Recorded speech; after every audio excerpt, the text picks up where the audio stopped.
உலகத்தினுடைய முடிவு என்பது என்ன? இயேசு கிறிஸ்துவின் பகிரங்க வருகையில் நடக்கும் அந்த உலகத்தின் முடிவு. இது என்ன முடிவு உடனே வராது அப்படின்னா என்ன அர்த்தம்? நம்முடைய காலகட்டத்தில் ஒரு மிக முக்கியமான யுத்தங்களின் செய்திகளை நாம் கேட்க போகிறோம். அந்த காலங்கள் நடக்கும்போது, இது நம்ம காலகட்டத்துக்குரியது, இந்த காலகட்டத்தில் நடக்கும்போது உலகத்தில் உள்ள ஜனங்கள் எல்லாருமே என்ன நினைப்பாங்களாம்? முடிவே வந்து போச்சு, அவ்வளோதான், இதுக்கப்புறம் ஒன்றுமே இல்லைன்னு சொல்லுவாங்களாம். சமீபத்தில் கூட ரஷ்ய அதிபர் விளாடிமிர் புதின் பேசும்போது சொன்னார், இந்த தேர்ட் வேர்ல்டு வார் அப்படிங்கிறத ஸ்டார்ட் பண்ணிடாதீங்க, ஸ்டார்ட் பண்ணிட்டீங்கன்னா அதுக்கப்புறம் மனித சமுதாயம் இருக்குமான்னு தெரியாது, அந்த பேரழிவுக்கு நான் காரணம் இல்லை அப்படின்னு அவர் சொல்கிறார். ஆல்பர்ட் ஐன்ஸ்டீன் ஒரு சயின்டிஸ்ட் இருந்தார். அவர்கிட்ட கேட்டாங்க, 3ஆம் உலக யுத்தத்தினுடைய முடிவை பற்றி நீங்கள் என்ன நினைக்கிறீங்க, எப்படி இருக்கும் அப்படின்னு கேட்டாங்க. செகண்ட் வேர்ல்டு வாருக்கு அப்புறம் கேட்குறாங்க. அவர் கேட்கும்போது சொன்னார், தேர்ட் வேர்ல்டு வார் எப்படி இருக்கும்னு எனக்கு தெரியாது, ஆனால் ஃபோர்த் வேர்ல்டு வாரில் சண்டை போகிறதுக்கு ஜனங்க இருக்க மாட்டாங்க, தேர்ட் வேர்ல்டு வார்லேயே ஜனங்களை என்ன ஆயிடுவாங்க, அழிஞ்சிருவாங்க. அப்போது அந்த அளவுக்கு மிகப்பெரிய தாக்கத்தை இந்த தேர்ட் வேர்ல்டு வார் யுத்தம் ஏற்படுத்தும் அப்படிங்கிறது தான் இங்கே சொல்லப்படுகிறது. அந்த யுத்தத்தை குறித்து சொல்லப்படும் போது தான் இயேசு சொல்கிறாரு, முடிவு உடனே வராது, உலகத்தின் முடிவு என்ன செய்யாது, வராது, ஆனால் இயேசு கிறிஸ்துவினுடைய வருகை சம்பவிக்கும். அதை பற்றி அவர் அங்கே சொல்லவே இல்லை. அந்த முடிவை பற்றி அவர் என்ன செய்யலை, பேசவே இல்லை. அவர் பேசுகிறது உலகத்தின் முடிவை பற்றி. இவைகளெல்லாம் சம்பவிக்க தொடங்கும் பொழுது 8வது வசனம் சொல்லுது, இவைகள்லாம் வேதனைகளுக்கு ஆரம்பம், அப்பொழுது உங்களை உபத்திரவங்களுக்கு, இது உபத்திரவ காலத்தை பற்றி பேசுகிறார். அப்போ இயேசு கிறிஸ்துவின் வருகை உபத்திரவ காலத்துக்கு முன்பாக வரும் என்று நாம் எதிர்பார்க்கிறோம். அப்படி இருக்கும் பொழுது நாம் எதிர்பார்த்திருக்கிற வருகைக்கான அடையாளங்கள், அதுதான் இப்போ நம்ம முக்கியம். நம்முடைய வருகைக்கும் உலகத்தின் முடிவுக்கும் அடையாளம் என்ன? முடிவு உடனே வராது அப்படிங்கிறத வச்சுக்கிட்டு, ஓஹோ இவர் என்ன சொன்னாலும் பிரச்சனை இல்லை, அதெல்லாம் முடிவு வராதுன்னு இயேசு சொல்லிட்டாருன்னா, அவர் சொல்கிறது உலகத்தின் முடிவு. நாம் அதுக்கு காத்திருக்கவே இல்லை. அது பகிரங்க வருகை மெகிதோ பள்ளத்தாக்கில் நடக்கும். வெளிப்படுத்தின விசேஷம் 16ஆம் அதிகாரம் 15-16 வசனத்தில் சொல்லப்பட்டிருக்கிறது. அர்மேகதான் என்கிற இடத்துல கூட்டி சேர்த்தான் என்று சொல்லி அந்த முடிவை குறித்து தான் இயேசு சொல்லுகிறார். அது அந்திகிறிஸ்து வரும்போது தான் நடக்கும். இப்போ நம்ம காலத்தில் நடக்க வேண்டியது, நாம் பார்க்க வேண்டியது என்னன்னு கேட்டிங்கன்னா, அவருடைய வருகைக்கான அடையாளம். அந்த வருகைக்கான அடையாளத்தில் மிக முக்கியமாக நம்முடைய காலத்தில் நடக்க வேண்டிய சம்பவம் என்ன, எது நடக்கணும், அதுக்கு அந்த இடத்துல இப்போ நம்ம எங்கே இருக்கிறோம், அதை தான் நாம் என்ன செய்ய போகிறோம், பார்க்க போகிறோம். குறிப்பாக இந்த வருகை குறித்து பார்க்கும்பொழுது இயேசு கிறிஸ்து 4வது வசனத்திலிருந்து 8வது வசனம் வரைக்கும் 7 அடையாளங்களை சொல்லுகிறார். ஒன்றன் பின் ஒன்றாக சொல்லிக்கொண்டே வருகிறார். இந்த 7 அடையாளங்களுக்கான காரியங்கள் எங்கே இருக்குதுன்னு பார்த்தீங்கன்னு சொன்னால், வெளிப்படுத்தின விசேஷம் 6ஆம் அதிகாரத்தில் இருக்கிறது. சகரியாவின் புஸ்தகம் 1ஆம் அதிகாரத்திலும் 6வது அதிகாரத்திலும் சேர்த்து சொல்லப்பட்டிருக்கிறது. சகரியாவின் புஸ்தகம் 1ஆம் அதிகாரம், 6ஆம் அதிகாரம், வெளிப்படுத்தின விசேஷம் 6ஆம் அதிகாரம். இந்த 3 அதிகாரத்தை நீங்கள் எடுத்து வச்சுக்கொண்டீங்கன்னா இப்போ நம்ம காலகட்டத்துக்குரியதான காரியங்கள் எல்லாம் அங்கே வரிசையாக இருக்குது. இப்போ நான் இப்போதுலேருந்து நம்ம என்ன பார்க்க போகிறோம்னா, இன்றைக்கும் நாளைக்கும் தொடர்ச்சியாக அடுத்தடுத்து, இப்போ நீங்கள் எப்படி இன்னும் ஒரு, இப்போ என்ன ஆயிடுச்சு, 20 தேதி ஆயிடுச்சா, இன்னும் ஒரு 10-11 நாளில் நீங்கள் எல்லாருமே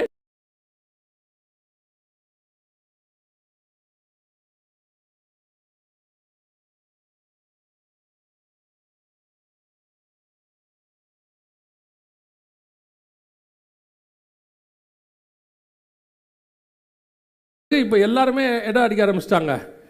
ஆமாம், கொள்ளை நோய் வரும், அது வரும்னு சொல்ல ஆரம்பிச்சிட்டாங்க. நீங்களும் நிறுத்த போகிறதில்ல, அவங்களும் நிறுத்த போகிறதில்ல. நீங்களும் 1ஆம் தேதி என்ன நடக்குதுன்னு கேட்க போகிறத நிறுத்த போகிறதில்ல, அவங்களும் சொல்ல போகிறத நிறுத்த போகிறதில்ல. ஆனால் ஒன்று தெரிஞ்சுக்கணும்,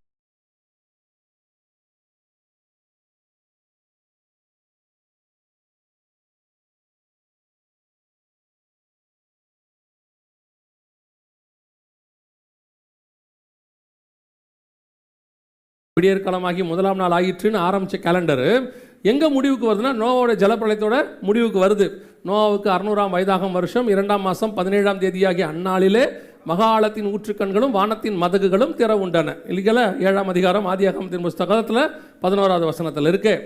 ஆனால் அதுக்கப்புறம் ஜலப்பிரளயம் முடிஞ்ச பிறகு பாருங்க, நோவை பற்றி சொல்லும் பொழுது நோவாவுக்கு 601வது வயசை பற்றி பேசுவார். ஆனால் அந்த வசனத்தை நீங்கள் வாசித்து பார்த்தீங்கன்னா, நம்ம சர்வசாதாரணமாக கடந்துட்டு போயிருப்போம். அந்த வசனத்தை நீங்கள் வாசித்து பாருங்கள், வாசிங்க பார்ப்போம். எந்த அதிகாரம் அது, வாசிங்க. அந்த வசனத்தை கொஞ்சம் முக்கியமான வசனம் அதுதாங்க, வாசிங்க.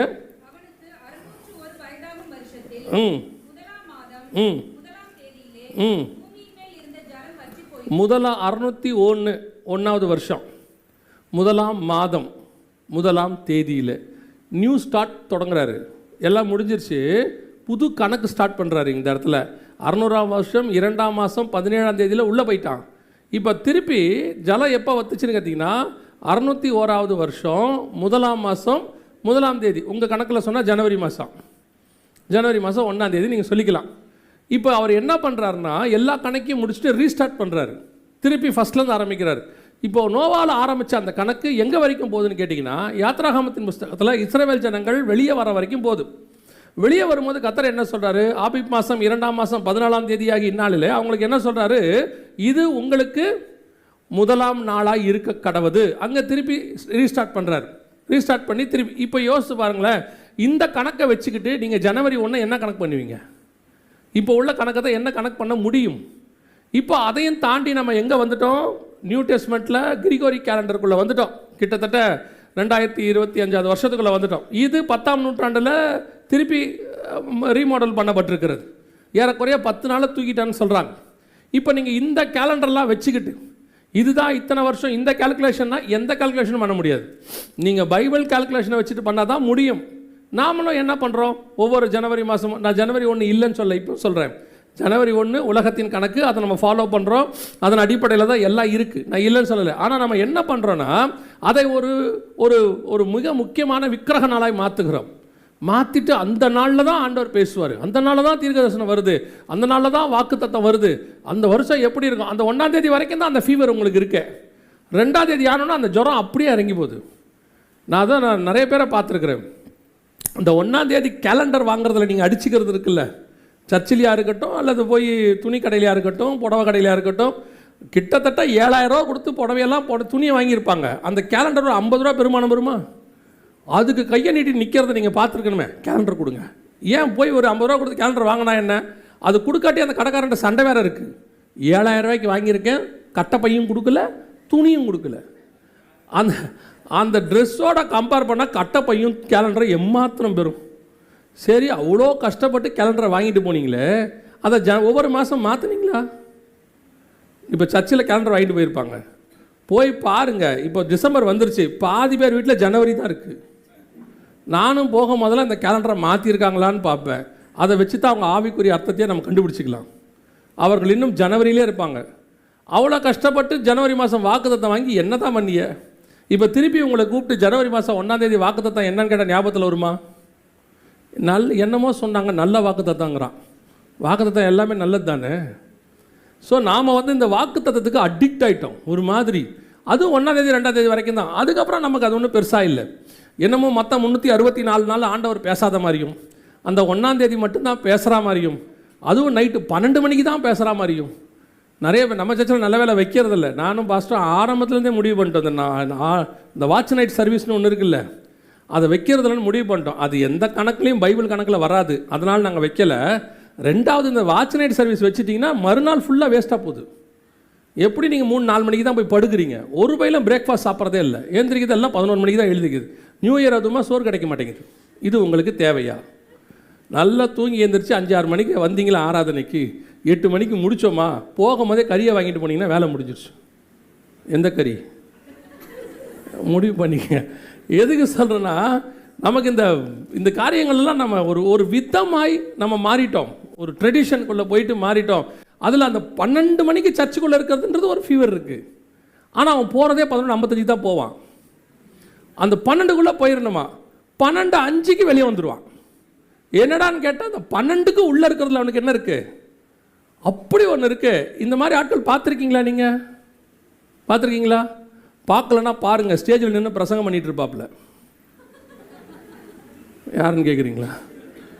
நான் ஒரு காலத்தில் அப்படித்தான். ஆண்டவருக்குள்ளே வரத்துக்கு முன்னாடி அது வீட்டிலேருந்தே 11:30க்கு தான் கிளம்புவோம். போய் சேர்கிறதுக்கே 11:45 ஆயிரும். அந்த 12 மணிக்கு உள்ளே நின்று எவனா ஒருத்தன் வெளியே பட்டாசு வெடிப்பான். கவனிங்க, நாம் இந்த வருஷம் எப்படி இருக்கும், அடுத்த வருஷம் எப்படி இருக்கும், அந்த மாதிரி காரியத்துக்கு போக வேண்டிய அவசியமே இல்லை.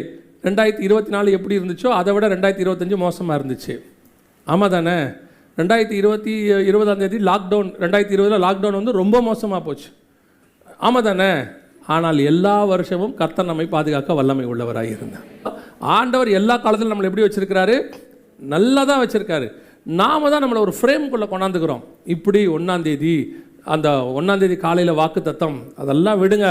இந்த வாக்கு தத்தம் எப்போ வேணாலும் உங்களுக்கு உண்டு. நைட்டு 12 மணிக்கு எந்திரிச்சு ஜெபம் பண்ணாலும் கர்த்தர் பேச வல்லமை உள்ளவராக இருக்கிறார். அல்லேலூயா. ஏதோ பிரச்சனை, தூக்கம் வரல, நைட் 2 மணிக்கு எழுந்திரிச்சு ஜெபம் பண்ணுங்க, கர்த்தருடைய வார்த்தை நமக்கு கிடைக்கும். ஆண்டவர் இஸ்ரவேலை காக்கிறவர் உறங்குவதும் இல்லை, தூங்குவதும் இல்லை. ஆகவே இப்போ நம்ம சொல்ல போகிறதெல்லாம் ஜனவரி மாதம் நடக்க போகிறது, அடுத்த வருஷம் இப்படி இருக்கும் அப்படி இருக்கும்னு நினைக்காதீங்க. அடுத்த காலகட்டங்களில் இது நடக்கும். இப்போ எப்படி நம்ம ஆரம்பத்துலேருந்து பார்த்துக்கிட்டே வரோம், நம்மளும் ஒரு கிட்டத்தட்ட ஒரு 7-8 வருஷமாக பார்க்குறோம். அது எல்லாம் அடுத்தடுத்த காரியங்கள் பைபிளில் சொன்னது எப்படி நடக்குதோ அதே மாதிரி இந்த காரியங்கள் நடக்கும். அதனால் இன்னும் ஒரு 10 நாளில் 2026 அப்படி இருக்கும் இப்படி இருக்கும், எப்படி இருக்காது. அது எப்படி வேணாலும் இருக்கட்டும். எப்படி இருந்தாலும் அவைகளுக்கு நடுவில் பறந்து காக்கிற பட்சியை போல பாதுகாக்கிறவர் ஒருவர் நமக்கு இருக்கிறார். நமக்கு அந்த விசுவாசம் போதும். அது என்ன வேணாலும் நடந்துட்டு போட்டோம், எப்படி வேணாலும் இருந்துட்டு போட்டோம், யூ டோன்ட் வரி. அதுக்கு நடுவில் தேவன் நம்மோடு கூட இருக்கிறார். 2026 பெரிய பெரிய காரியம் நடக்கும்போது அதனால் ஆண்டவர் ஒரு பயபரமா கிடையவே கிடையாது. எந்த ஒன்றுக்கும் பயப்பட வேண்டிய அவசியம் இல்லை. இப்போ நம்ம பார்க்க போகிறோம் 24ஆம் அதிகாரத்தில் உங்களுடைய வருகைக்கான அடையாளங்கள் என்ன என்று கேட்டபோது இந்த காரியங்களை குறித்து வெளிப்படுத்தல் 6ஆம் அதிகாரத்திலையும் சகரியாவின் புஸ்தகத்திலையும் 1-6 அதிகாரங்கள் 3 அதிகாரங்களையும் ஆண்டவர் கலந்து கொடுத்துருக்கிறார். இப்போ நம்ம அதை குறித்து தான் பார்க்க போகிறோம். குறிப்பாக நம்ம காலத்தில் நடக்கிறதுக்கும் சகரியா காலத்தில் நடக்கிற விஷயத்துக்கும் தீர்க்க தரிசனங்கள் ஒரே காரியம் தான் உரைக்கப்பட்டிருக்கு. ஆனால் கொஞ்சம் முன்னுக்கு பின்னாக இருக்கும். முரண் அல்ல. இஸ்ரவேல் ஜனங்களுக்கு உரைக்கப்படும் போது சகரியாவுக்கு சொல்லப்படுகிறது. அதே காரியம் புறஜாதியாருக்கு எழுதும் போது, ஏன்னா யோவான்ட்ட சொல்லும் போது சொல்கிறாரு, நீ போய் சகல ஜாதிகளுக்கும் தீர்க்க தரிசனம் உரை.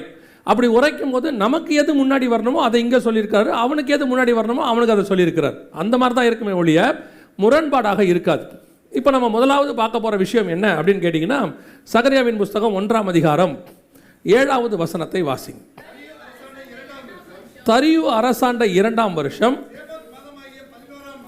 சேபாத் மாதமாகிய 11ஆம் மாதம் 24ஆம் தேதியிலே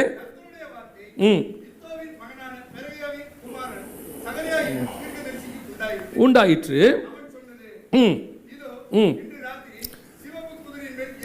இந்த தரியு அரசாண்ட 2ஆம் வருஷத்திலிருந்து அந்த 2ஆம் வருஷம் என்ன வருஷம் அப்படின்னு சொல்லி நீங்கள் கணக்கு பார்த்தீங்கன்னா 12வது வசனம் வாசிங்க. சேனைகளின் கர்த்தாவே,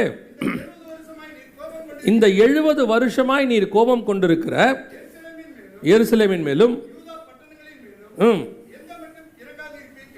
கரெக்டா இஸ்ரவேலுக்கு 70வது வருஷம், இஸ்ரவேல் எருசலேம் வந்து 70வது வருஷம் இந்த சம்பவம் நடக்குது.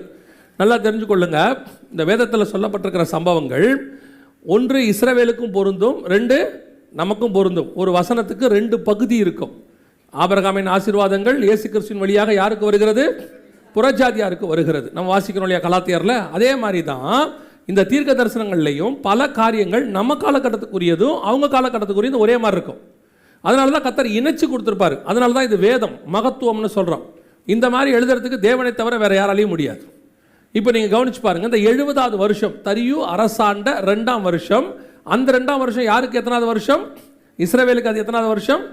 70 வருஷமாக இருக்கிறது. சரியாக இஸ்ரவேல் ஜனங்கள் 1948 அவர்கள் வந்தார்கள். 48 வந்து சரியா 70 வருஷம் நீங்கள் பார்த்தீங்கன்னு சொன்னால் 2017-18 இந்த காலகட்டம் தான் அவர்கள் வந்து மீண்டுமாக 70 வருஷ கணக்கை பூர்த்தி பண்ணுவாங்க. அந்த பூர்த்தி பண்ணக்கூடிய 70வது வருஷத்தில் அவர் சொல்லக்கூடியது சிவப்பு குதிரையை கண்டேன். அந்த இடத்துல அவர் என்ன சொல்றாரு? ஒரு சிவப்பு குதிரையின் மேல் ஏறி இருக்கிற ஒரு புருஷனை கண்டேன் அப்படின்னு சொல்றார். இந்த சிவப்பு குதிரையின் மேல் ஏறி இருக்கிற புருஷன், சிவப்பு குதிரை அப்படின்னா என்ன, எதை குறிக்கிறது அப்படிங்கிறது நமக்கு ரொம்ப முக்கியம். இந்த சிவப்பு குதிரையை பற்றி நீங்கள் தெரிஞ்சுக்கணும்னா வெளிப்படுத்தின விசேஷம் 6ஆம் அதிகாரத்துக்கு நீங்கள் வரணும். வெளிப்படுத்தின விசேஷம் 6ஆம் அதிகாரம் 4வது வசனம் வாசி.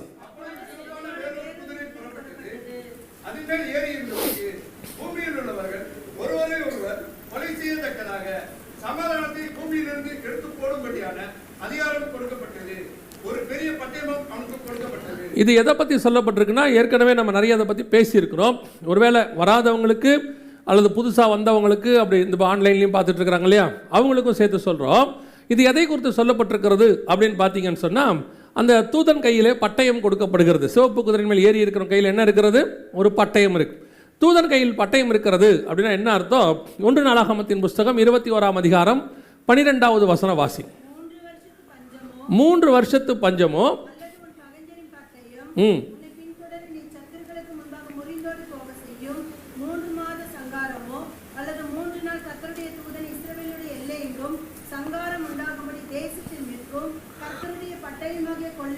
கர்த்தருடைய பட்டயமாகிய கொள்ளை நோயும். இப்போ கர்த்தருடைய பட்டயமா தூதனுடைய பட்டயமா அப்படின்னு உங்களுக்கு சந்தேகம் வரும்னா 16வது வசனத்தை வாசி.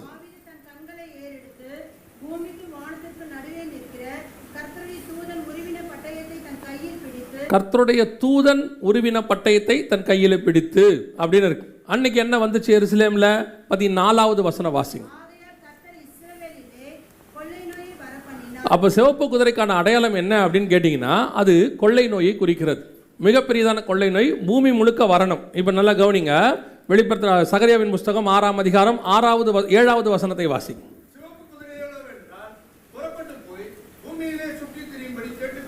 அதாவது சிவப்பு குதிரைனா கொள்ளை நோய். வெளிப்படுத்தின விசேஷம் 6ஆம் அதிகாரம் 4ஆம் வசனத்தின்படி சிவப்பு குதிரைகளோ வென்றால் கொள்ளை நோயோ வென்றால். இன்னும் கொஞ்சம் உங்களுக்கு புரியும்படி சொல்கிறேன். நீங்கள் வாசித்த மத்திய 24:3 இருக்குல்லையே ஆரம்பத்தில் உங்களுடைய வருகைக்கான அடையாளம் என்னன்னு, அதில் இயேசுக்கு சொன்ன அடையாளங்களில் 7 அடையாளங்களில் ஒன்று என்னது? கொள்ளை நோய். அவர் மிக முக்கியமாக சொன்ன முதல் ஃபர்ஸ்ட் ஸ்டேஜ் ஆஃப் சயின்ஸ்ன்னு சொல்லுவாங்க, அடையாளங்கள் சொல்லுவாங்க. அதில் அவர் சொன்னது கொள்ளை நோய். இப்போ வசனம் சொல்லுது சிவப்பு குதிரைகளோ வென்றால். சிவப்பு குதிரைனா வெளிப்படுத்தல் 6:4 படி கொள்ளை நோய். கொள்ளை நோய்களோ வென்றால், அந்த வசனத்தின்படி 7வது வசனம், கொள்ளை நோய்களோ வென்றால் புறப்பட்டு போய் பூமியிலே சுற்றி திரியும்படி கேட்டுக்கொண்டது. கொள்ளை நோய் என்ன கேட்குது? சுற்றி திரியும்படி கேட்டுக்கொண்டது. அதற்கு அவர் போய் பூமியில் சுற்றி திரியுங்கள் என்றார். அப்படியே சுற்றி திரிந்தன. கொள்ளை நோயை பற்றி சொல்லுது, சுற்றி திரியும்படி கேட்டுக்கொண்டன அப்படின்னு இருக்கு. இந்த கொள்ளை நோய் எப்போ வரும் அப்படின்னு கேட்டிங்கன்னா 70வது வருஷம் தரியு அரசாண்ட 2ஆம் வருஷத்தில், அதாவது அவங்களுடைய தானே 70வது வருஷம் அப்படின்னு சொல்லப்படுது. நல்லா அந்த காரியங்களை கவனித்து பாருங்கள். 2019 கொரோனா நமக்கு வந்துச்சு. நம்ம எல்லாருக்கும் தெரியும். டிசம்பர் மாதம் ஆரம்பிச்சு உலகம் முழுக்க அந்த கொரோனாவானது வேர்ல்டு ஃபுல்லாக போச்சு. பூமி முழுக்க போச்சு. ஏறக்குறைய 185 நாடுகளுக்கு மேலே போச்சு. கரெக்டாக இது யாருடைய 70வது வருஷம்னு பார்த்தீங்கன்னா இஸ்ரவேலுடைய 70 வருஷம் முடிஞ்சு 71வது வருஷத்தில் இது தொடங்குச்சு.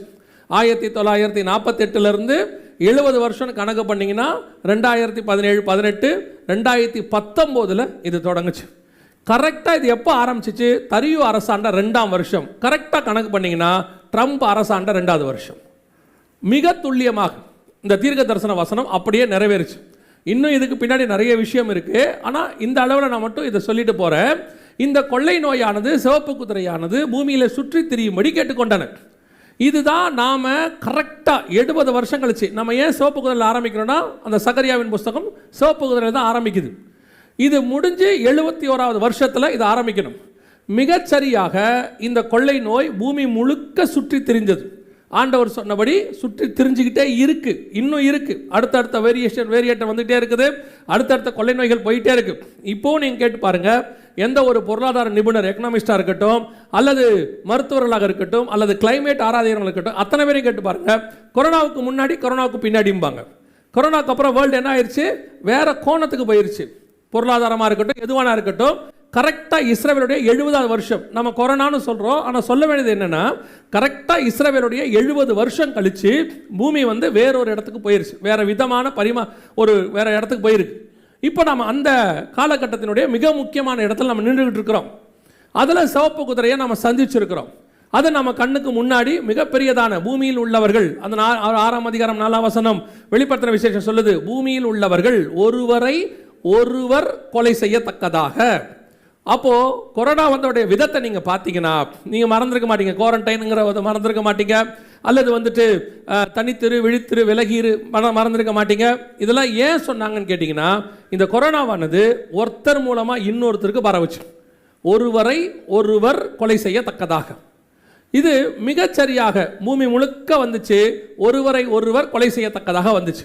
அதுலேயும் பர்டிகுலராக ஒரு வார்த்தை, ரொம்ப பர்டிகுலராக சொல்லப்படுற ஒரு வார்த்தை என்ன அப்படின்னு சொல்லி நல்லா கவனித்து பார்த்தீங்கன்னா, அது மரணத்தை கொண்டு வந்துச்சு அப்படின்னு இருக்குது. பூமியில் உள்ளவர்கள் ஒருவரை ஒருவர் கொலை செய்யத்தக்கதாக. இந்த கொள்ளை நோய் மட்டும்தான் உலகம் முழுக்க இந்த குறிப்பிட்ட காலகட்டம் 70 வருஷம் கழித்து வேர்ல்டு வைடு அத்தனை பேருக்கும் மரணத்தை, எந்தெந்த நாட்டுக்கெல்லாம் போச்சோ எல்லா நாட்டுக்கும் மரணத்தை கொண்டு வந்துச்சு. ஆண்டவர் சொன்னபடி அப்படியே துல்லியமான தீர்க்க தரிசனம் நிறைவேறுச்சு. இதை தியானிக்கும் பொழுது கர்த்தர் எங்களுக்கு சொன்ன காட்டின ஒரு ஆச்சரியமான விஷயம் என்ன அப்படின்னு கேட்டிங்கன்னா, நமக்கு வேதாகமத்தில் மிக முக்கியமான வாதைகளை எல்லாம் பார்க்கும்போது ஒரு 3.5 வருஷம் வந்துக்கிட்டே இருக்கும். பனியும் மழையும் பெய்யாதபடிக்கு 3.5 வருஷம், 3.5 நாள், அப்புறம் அந்த வாரம் பாதி சென்ற பின்பு ஒரு காலமும் காலங்களும் அரை காலமும், ஸ்ரீயானவள் வனாந்தரத்துக்கு போகும்படி 1260 நாள். இது எல்லாமே 3.5 இயர்ஸை குறிக்கும். அத்தனையுமே எதை குறிக்கும்? 3.5 வருஷ கணக்கை குறிக்கும். நீங்கள் அறிந்திருக்கிறபடி உங்களுக்கு தெரிஞ்சிருக்கும்னு நினைக்கிறேன், கொரோனாவுடையதான எமர்ஜென்சி டைம் அப்படின்னு சொல்லுவாங்க. கொரோனாவுடைய எமர்ஜென்சி டைம் கவனித்து பார்த்தீங்கன்னா சரியாக 3.5 வருஷம் இருக்கும். இது கொரோனா வந்ததுக்கான WHO உடைய ரிப்போர்ட். எப்போ ஆரம்பித்து எப்போ முடிஞ்சிச்சு அப்படின்னு சொல்லி பார்த்தீங்கன்னா 2019 டிசம்பரில் ஆரம்பித்து 2023 மே மாதம் முடிவுக்கு வந்தது. சரியாக 3 வருஷம் 6 மாதம், 3.5 வருஷம் எமர்ஜென்சி பீரியடாக அனௌன்ஸ் பண்ணப்பட்டு, அதற்கு பிறகு தான் மாஸ்க் வேணாம், அப்புறம் இந்த சர்டிஃபிகேட் என்ன சொல்லுவாங்க, வேக்சின் சர்டிஃபிகேட் வேண்டாம் எல்லாம் சொல்லி நார்மலாக நாம் இருக்கலாங்கிற அனௌன்ஸ்மெண்ட் WHO கொடுத்தது சரியாக 3 வருஷம் கழித்து அவர்கள் கொடுத்திருக்கிறார்கள். வேதத்தில் சொன்னபடியே மிக துல்லியமாக ஒரு வாதை நம் காலத்திலே நம் கண்களுக்கு முன்பாக எழுத்துக்கு எழுத்து தீர்க்க தரிசனம் நிறைவேறியது. இது ஆண்டவர் நமக்கு கொடுத்திருக்கிற அடையாளம். என்ன அடையாளம்? நம் காலத்தில் நடக்கும் என்பதற்கான அடையாளம். இத்தனை துல்லியமாக இன்னும் நீங்கள் அது அப்படியே நீங்கள் சகரியாவையும் வெளிப்படுத்தலையும் தியானிக்க நீங்கள் போய் பார்த்தீங்கன்னா மாத கணக்கிலிருந்து நாள் கணக்கு வரைக்கும் ஆண்டு கொடுத்து வச்சிருக்கிறார். ஒவ்வொன்றத்தையும் தெளிவாக கொடுத்துருக்கிறார். இது நமக்கு என்ன சொல்லுதுன்னா, நாம் மிக முக்கியமான ஒரு வாதையை கடந்திருக்கிறோம். இன்னும் சொல்ல போனால் நம் காலத்தில் ஒரு மிகப்பெரிய தீர்க்க தரிசனம் துல்லியமாய் நிறைவேறி இருக்கிறது. ஆண்டவர் சொன்னபடி நிறைவேறி இருக்கிறது. இப்போ நாம் இந்த தீர்க்க தரிசனம் நிறைவேறினதை எந்த அளவுக்கு புரிஞ்சுக்கிட்டோம்? நான் எப்பவும் சொல்கிறேன், இவ்வளோ தெளிவாக இந்த வசனத்தை இப்போ பகுத்து படிக்கிறோம்ல, இந்த அளவுக்கு கொரோனா வர்றதுக்கு முன்னாடி எங்களுக்கு தெரியாது. ஆனால் ஆண்டவர் ஒன்று மட்டும் சொன்னார், கொள்ளை நோய் வரப்போகுதுன்னு சொல்கிறாங்க. பைபிளில் சொல்லியிருக்கு, இயேசு கிறிஸ்துவினுடைய வருகையில் அடையாளம் என்னென்னா கொள்ளை நோயின்னு. அப்போ WHO ஒரு ரிப்போர்ட் கொடுக்குது, ஒரு கொள்ளை நோய் வரும்னு சொல்லி. இதான் அவங்க கொடுத்த ரிப்போர்ட்டு. இந்த ரிப்போர்ட்டின் படி ஒரு மிகப்பெரிய கொள்ளை நோய் வரணும். இங்கே பாருங்க, வரலாற்றில் இதுவரை கண்டிராத மிகப்பெரிய அளவில் உயிரிழப்பை ஏற்படுத்தக்கூடிய நோய் ஒன்று பரவ உள்ளதாக உலக சுகாதார நிறுவனம் எச்சரிக்கை விடுத்துள்ளது. ஜெனீவாவை தலைமையிடமாக கொண்டு இயங்கும் உலக சுகாதார நிறுவனமானது மூத்த ஆராய்ச்சியாளர்களுடன் அவசர ஆலோசனை நடத்தியது. அதில் ஒட்டுமொத்த உலக மக்களின் சுகாதாரத்துக்கு அவசர நிலை ஏற்படும் அளவு புதிய நோய் பரவ இருப்பதாகவும், இதுவரை கண்டிராத அளவுக்கு உயிர் சேதங்களை அந்த நோய் ஏற்படுத்தும் என்றும் எச்சரிக்கை விடுக்கப்பட்டது. இது தொடர்பான ஆராய்ச்சியில் ஈடுபடுமாறு ஆராய்ச்சியாளர்களுக்கு வலியுறுத்தப்பட்டது. இந்த நோய்க்கு டிசீஸ் எக்ஸ் என்று பெயரிடப்பட்டுள்ளது. இது 2018 வந்ததான ஒரு வீடியோ.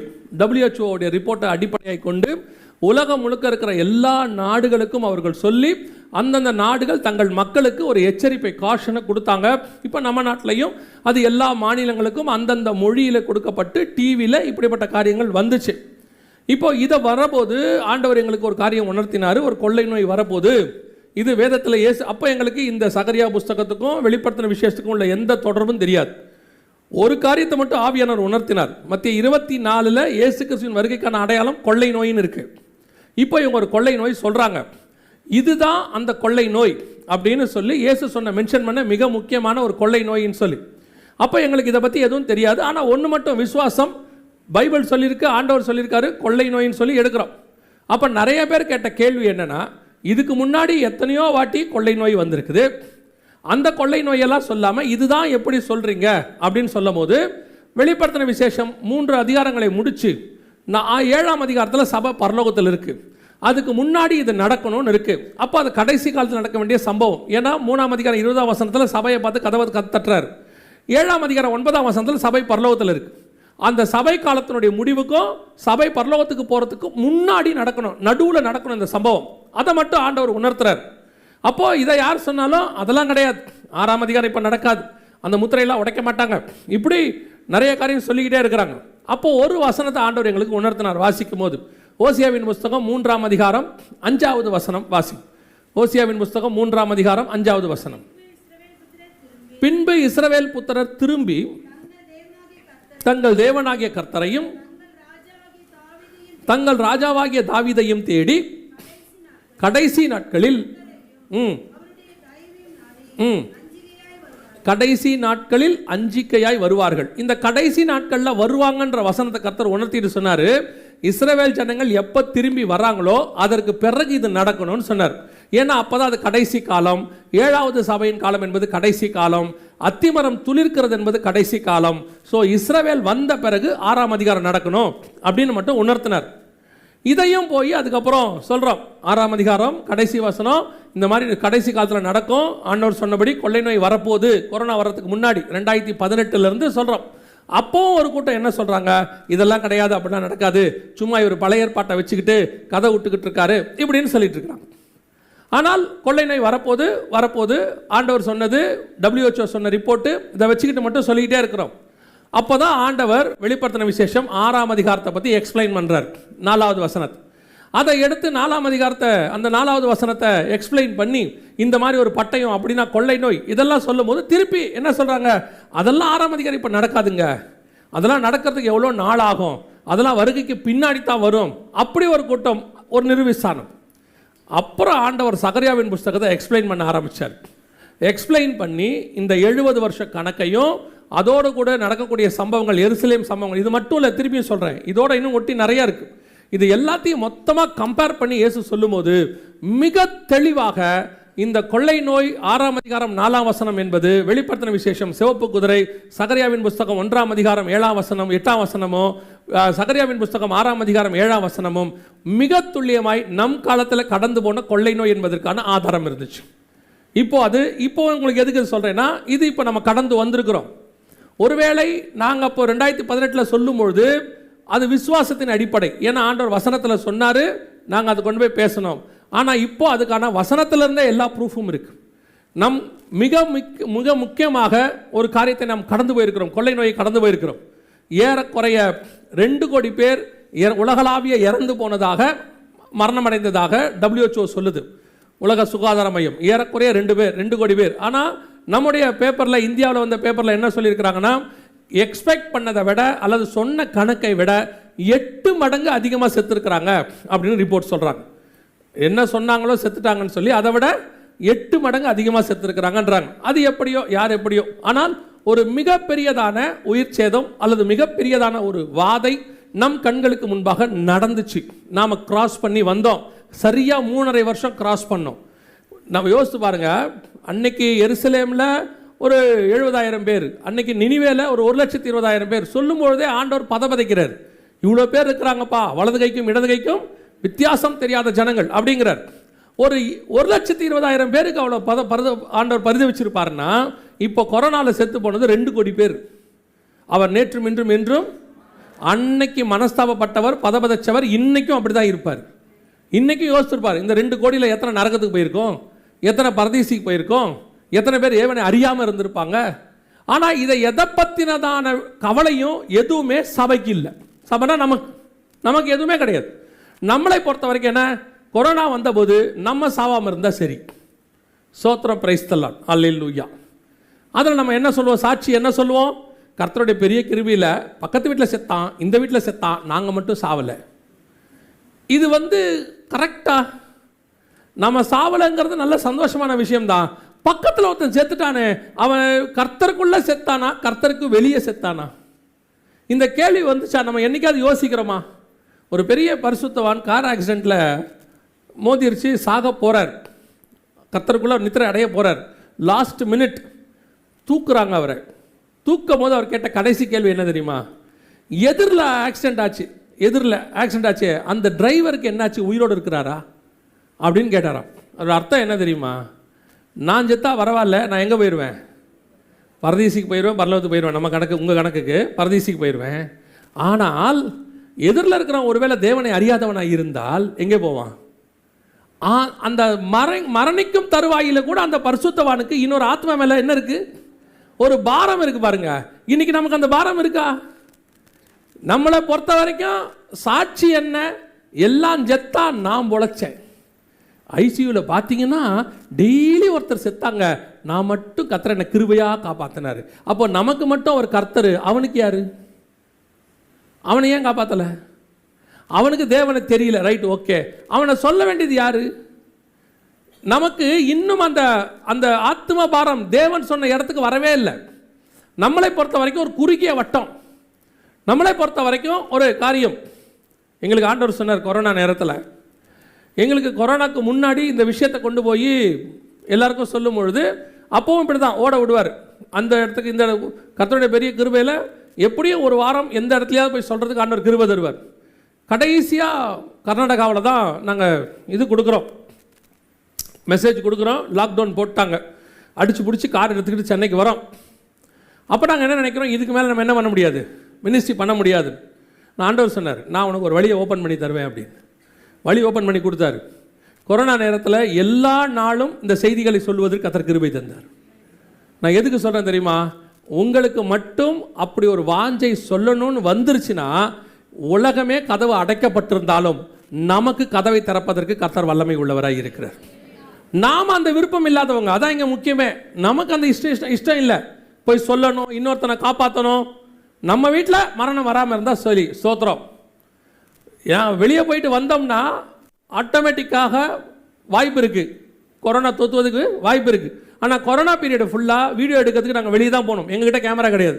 இங்கே வருவோம், இங்கே பாஸ்டர் கேமரா வாங்கியிருந்தாங்க, அது ஒரு பெரிய மிராக்கிள். கொரோனாவுக்கு முன்னாடி பாஸ்டர் வந்து கேமரா வாங்க போகிறேன்றாங்க எங்கிட்ட. அப்போவே சில லட்சம் எங்கிட்ட சொல்கிறாங்க, அண்ணே இந்த மாதிரி நான் கேமரா வாங்கலான்னு இருக்கிறேனே அப்படின்னு. நான் அவர்கிட்ட சொல்கிறேன், ஏன் பாஸ்டர் இந்த தேவை உள்ள நேரத்தில் இந்த கேமரா வாங்கணுமா, எதுக்கு பாஸ்டர் இப்போ வாங்கணும் அப்படின்னு ஒன்று. சரிங்க அண்ணே அப்படின்ட்டு போயிட்டு வாங்கிட்டார். வாங்கிட்டு வந்துட்டு சொன்னார், அண்ணே வாங்கிட்டேனே அப்படின்னாரு. அவர் எப்போவுமே சில விஷயங்களை கன்சல்ட் பண்ணுவார், டிசிஷன் அவர் தான் எடுப்பார். டிசிஷன் நம்மக்கிட்ட எப்போவுமே கொடுக்க மாட்டார், கன்சல்ட் மட்டும் தான் அவர் பண்ணுவார். ஆனால் அதை அவர்கிட்ட கற்றுக்கிட்டேன், எல்லார்கிட்டையும் கேட்கணும், முடிவு நம்ம தான் எடுக்கணும். அது ஒரு நல்ல பழக்கம் அது. ஆனால் அதில் நீங்கள் கொஞ்சம் கெட்ட பேர் சம்பாதிப்பீங்க. அந்த ஆள் எது சொன்னாலும் கேட்க மாட்டான்டா அப்படின்னு ஒரு கெட்ட பேர் சம்பாதிப்பீங்க. அப்படி தான் பாஸ்டர் வாங்கிட்டார். வாங்கினோடனே நான் நினச்சிக்கிட்டேன், இவர் என்ன சொன்னாலும் கேட்க மாட்டார், வாங்கிட்டாருன்னு. ஆனால் கொரோனா நேரத்தில் 2 சபையில் வச்சு கர்த்தர் எடுக்கிறதுக்கு கிருபை தந்தார். ஒன்று ஆலப்பாக்கத்தில் மாரநாதா சர்ச்சு, இன்னொன்று இங்கே. 2 இடத்துல தான் நாங்கள் 2 பேர் எடுத்து. இத்தனைக்கும் எங்கிட்ட கேமரா கிடையாது, எடிட்டிங் ஷூட்டு கிடையாது, ஒன்றுமே கிடையாது. இங்கே கேமரா வச்சு எடுப்போம், ஆலப்பாக்கத்தில் ஃபோன் வச்சு எடுப்போம். அப்போல்லாம் எந்த விதமான டெக்னாலஜியும் எங்கிட்ட கிடையாது. அதில் ஒருத்தர் வேறு ஃபேஸ்புக்கில் பேசுகிறாரு, அவர்கிட்ட பெரிய செட்டப் வச்சுருக்காருங்கன்னு. ஒரு செட்டப்பும் கிடையாது, நம்ம ஒரு ஆள் தான் செட்டப்பு, அவ்வளோதான். வெறும் நாங்கள். ஆனால் கர்த்தர் எனக்கு அந்த நேரத்தில் ஆட்களை கொடுத்தார். சில நல்ல, இப்போ இவரும் அண்ணன் தான் கூப்பிடுவார், அந்த பாஸ்டர் அண்ணன் தான் கூப்பிடுவார், 2 பேரும் தான். அப்படியே ஃபுல்லாக வீடியோ எடுக்க வந்துட்டு போனோம். டெய்லி வெளியே வந்துட்டு போனோம்னா வீட்டில் இருக்கிறவங்க என்ன சொல்லுவாங்க தெரியுமா, வெளியே போயிட்டு வரீங்க, கொரோனாவை கொண்டாந்துட போகிறீங்க அப்படிம்பாங்க. அவங்க பயம் அவங்களுக்கு, நம்ம பயம். இப்போ நம்மளை ஆண்டவர் போக சொல்கிறாரு, நம்மளை ஒரு நாள் கொரோனா எனக்கு விசுவாசம் எங்கே வந்துச்சு தெரியுமா, நான் ஷூட்டிங் எடுக்க ஆலப்பாக்கத்துக்கு போனால் ரோட்லையே ஒரு 30-20 பேர் உட்காந்து ஆஸ் யூஷுவல் டீ குடிச்சிட்டு உட்காந்துருக்காங்க. எனக்கு இது பாகிஸ்தானா, நம்ம இந்தியாவிலேருந்து வந்திருக்கோமா, இந்த ஜனம் வேறே ஜனமாக இருக்கு, ஏன் இப்படி உட்காந்துருக்காங்க, ஒன்றுமே புரியல. அப்புறம் அந்த பாஸ்டர்கிட்ட கேட்டேன், ஏன் இவங்கெல்லாம் இப்படி பாஸ்டர் மாஸ்க்கும் போடல இப்படி உட்காந்துருக்காங்களே அப்படின்னா, நீங்களே கேளுங்கண்ணே என்னாரு. அப்புறம் அவங்க ஒருத்தர் மனுஷன் உட்காந்துட்டார். அவரை கேட்டேன், ஏங்க மாஸ்கெல்லாம் போடலையான்னு, அதெல்லாம் வராதுங்க அப்படின்னாரு. சரி, இப்போ விசுவாசத்தை அந்தால் தான் நமக்கு சொல்லி கொடுத்தாரு.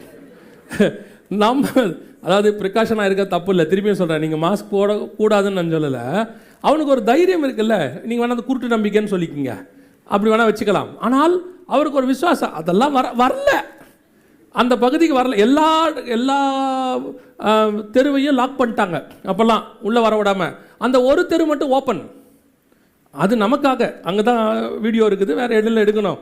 ஸோ வந்து போவோம். அதுக்கு நடுவில் ஒரு நாள் ஒருத்தர் திடீர்னு வந்து ஒரு அம்மா சொன்னாங்க, ஐயா இவருக்கு கொஞ்சம் ஜோம் பண்ணுங்கய்யா, உடம்பு சரியில்லைன்னாங்க.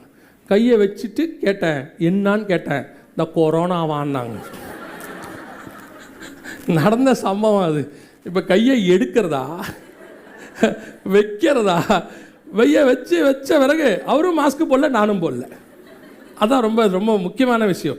கையை வச்ச பிறகு அவருக்கு சொன்னார், அதுவும் அவர் சொல்ல, அந்த அம்மா தான் சொன்னாங்க. நான் கேட்டேன், ஐயா உங்களுக்கு என்ன பண்ணுதுன்னு. அவர் கொரோனாயா, நீ ஜோம் பண்ணியா, செத்தான். ஸ்தோத்திரம், பிரைஸ் தி லார்ட். ஆனால் கர்த்தருடைய கிருபை, ஜோம் பண்ணியாச்சு, அவருக்கு சுகமாச்சோ இல்லையோ, எனக்கு வரல. நான் உங்களை மாதிரி தானே. கவனிச்சுக்கொள்ளுங்க, நமக்கு ஆண்டவர் பாதுகாப்பு தரார், எல்லாம் செய்கிறார். ஆனால் நாம் என்னைக்காவது இந்த காரியத்தை யோசிச்சிருக்கிறோமா? அந்த நேரத்தில் தான் கர்த்தர் வெளியே கொண்டு போனார். வெளியே கொண்டு போய் வீடியோ எடுக்க வச்சார். டெய்லி வெளியே போவோம், டெய்லி போய் வீடியோ எடுப்போம், வருவோம், வீட்டுக்கு போவோம். ஒரு நாளும் பாதிக்கப்பட விடவில்லை கர்த்தர். இப்பவும் சொல்கிறேன், கர்த்தர் உங்களையும் என்னையும் பறந்து காக்கிற பட்சியை போல பாதுகாக்கிறார், மாற்று கருத்து இல்லை. ஆனால் உங்களுக்கும் எனக்கும் அதல்ல, அதையும் தாண்டி இன்னொரு வேலை வச்சிருக்கிறார். நாம் இந்த ஆத்மா பாரம்ங்கிறது கிறிஸ்தவனை தவிர உலகத்தில் வேற எவனுக்கும் வராது. இப்பவும் சொல்கிறேன், ஏன்னா அது கிறிஸ்துவினாலே நம் இருதயத்தில் ஊற்றப்பட்டிருக்கிறது.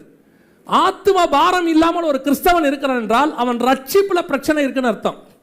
ஏன்னா ரட்சிக்கப்பட்ட உடனே உங்களுக்குள்ள, உங்கள் ஆத்மாக்குள்ள ஆத்ம பாரம் தானாய் வரும். அது கிறிஸ்துவினாலே ஊற்றப்படுகிறது. அந்த ரட்சிப்பு அனுபவம் வந்து அது வந்துடும். எப்போ உங்களுக்கு பக்கத்து வீட்டுக்காரன் ஆத்மா நரகத்துக்கு போகிறத பற்றி கவலை இல்லையோ, ஆட்டோமேட்டிக்காக உங்கள் ரட்சிப்பில் ஏதோ ப்ராப்ளம் இருக்குன்னு அர்த்தம். நமக்கு வரணும். இவ்வளோ பெரிய சம்பவம் நடந்துச்சு. கிட்டத்தட்ட 10 கோடி பேர் செத்து போயிருக்கிறாங்க. WHO ரிப்போர்ட் படி 2 கோடி பேர் செத்துருக்கிறாங்கன்னு வச்சுக்கோங்க. இவ்வளோ பேர் செத்ததில் நம்ம எதையாவது யோசித்தோமா, எதையாவது செஞ்சோமா? ஸோ இந்த காரியம் நம் கண்களுக்கு முன்பாக துல்லியமாக நடைபெற்றது. இதே காலகட்டத்தில் இன்னொன்று நடக்கும் என்று ஆண்டவர் சொல்றார். அதுவும் நடந்துச்சு, நம்ம அதையுமே கவனிக்கலை. வாசிங்க, சகரியாவின் புஸ்தகம் 6ஆம் அதிகாரம், சகரியாவின் புஸ்தகம் 6ஆம் அதிகாரம் 6வது வசனத்தை வாசிங்க.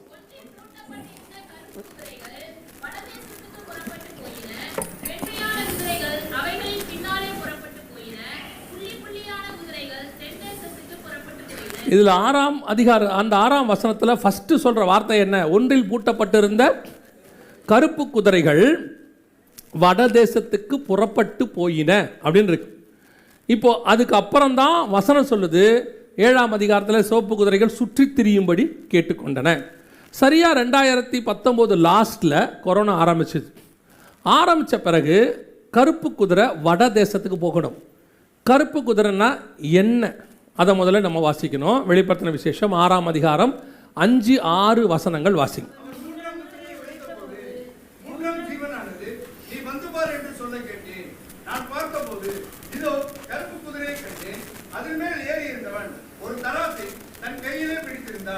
அப்பொழுது ஒரு பணத்துக்கு ஒரு படி கோதுமை என்றும் ஒரு பணத்துக்கு 3 படி வார்கோதுமை என்றும் எண்ணெயையும் திராட்சரசத்தையும் சேதப்படுத்தாதே என்றும் 4 ஜீவன்களின் மத்தியில் இருந்து உண்டான சத்தத்தை கேட்டேன். நல்லா கவனிங்க. இந்த கருப்பு குதிரை எதை குறிக்குது அப்படின்னா உணவு பஞ்சத்தை குறிக்குது. கருப்பு குதிரை எதை குறிக்குது? உணவு பஞ்சத்தை குறிக்குது. ஆனால் அந்த உணவு பஞ்சம் என்னங்கிறது ரெண்டாவது பார்ப்போம். அந்த கருப்பு குதிரை எந்த பக்கம் போச்சு? வட தேசத்துக்கு புறப்பட்டு போயின. சரியாக கொரோனா ஆரம்பித்த பிறகு இது நடக்கணும். ஏன்னா கருப்பு குதிரை சிவப்பு குதிரைக்கு பின்னாடி வரணும். அதுக்கப்புறம் தான் இது நடக்கணும். சிவப்பு குதிரை தான் ஃபஸ்ட் 70 வருஷம் கழித்து நடக்க வேண்டியது.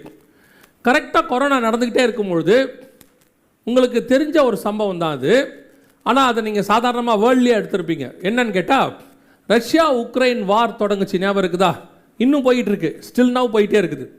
இந்த ரஷ்யா உக்ரைன் வார்க்கு இப்போ நம்ம வாசிக்கிற கருப்பு குதிரைக்கும் என்ன சம்பந்தம் அப்படின்னு கேட்டிங்கன்னா, கரெக்டாக இஸ்ரவேலிருந்து ஒரு புள்ளி வச்சு வடக்கு பக்கம் ஒரு கோடு போட்டிங்கன்னா அது நேராக ரஷ்யா எல்லையில் போய் தான் நிற்கும், மாஸ்கோவில் போய் நிற்கும்.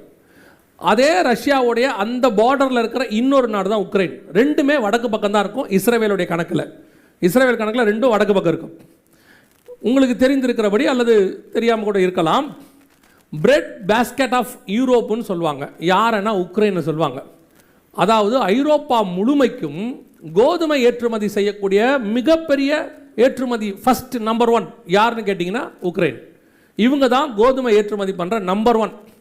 அதே நேரத்தில் கோதுமை ஏற்றுமதி பண்ணுற நம்பர் 2 யாருன்னு கேட்டிங்கன்னா ரஷ்யா. இவங்க 2 பேரும் தான் ஐரோப்பா ஆசியா முழுக்க கோதுமை ஏற்றுமதி பண்ணுறவங்க. இப்போ வசனம் சொல்லுது, வட தேசத்துக்கு எந்த குதிரை போச்சு? கருப்பு குதிரை. பஞ்சம் அங்கே போச்சு, உணவு பஞ்சம் அங்கே போகுது. அங்கே போகும்போது எது பாதிக்கப்படும்? ஒரு பணத்திற்கு 1 படி கோதுமை என்றும் 1 பணத்துக்கு 3 படி வார்கோதுமை என்றும். பர்டிகுலராக எக்ஸாம்பிளுக்கு ஆண்டவர் சொல்கிற வார்த்தை என்னது? கோதுமையை பற்றி சொல்கிறார். கரெக்டாக வடக்கு பக்கத்தில் இருக்க 2 பெரிய நாடு, ஒன்று உக்ரைன், இன்னொன்று ரஷ்யா, ரெண்டுமே கோதுமை தயாரிக்கிற நாடு. மிகப்பெரிய கோதுமை தட்டுப்பாடு உலகளாவிய வந்துச்சு. மிகப்பெரிய கோதுமை தட்டுப்பாடு.